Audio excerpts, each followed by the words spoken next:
आखिर क्या है राज ठाकरे का कट्टर हिंदुत्व की ओर बढ़ना? कभी बीजेपी और प्रधानमंत्री नरेंद्र मोदी के कट्टर आलोचक रहे राज ठाकरे के सुर पिछले कुछ दिनों से बीजेपी को लेकर बदले नजर आ रहे हैं।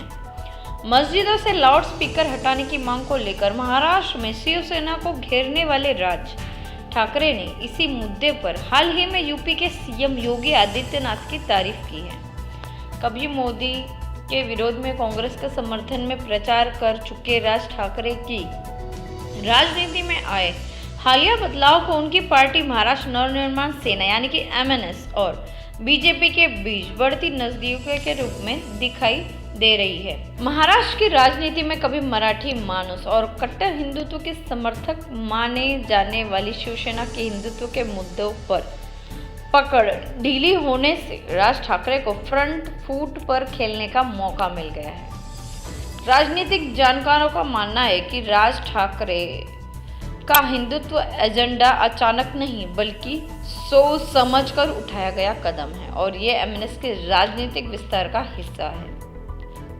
माना जा रहा है कि हिंदुत्व आधारित राजनीति में एमएनएस की गैर मराठी वोटरों के बीच की स्वीकार्यता बढ़ेगी। मुंबई में 26% मराठी वोटर्स है जबकि बाकी 64% में उत्तर भारतीय, गुजराती और अन्य शामिल हैं। साथ ही इसकी एक और बड़ी वजह एमएनएस की उत्तर भारतीय विरोधी पार्टी होने की इमेज को धोने की कोशिश भी है, इसलिए वह जल्द ही अयोध्या जाने वाले हैं। कुछ वर्षों तक खामोश रहने के बाद राज ठाकरे को हालिया राजनीतिक अवसर का फायदा उठाने का मौका मिल गया। यह अवसर उन्हें शिवसेना से ही मिला जो राज्य में कांग्रेस और एनसीपी के साथ मिलकर महाविकास आघाड़ी गठबंधन सरकार चला रही है।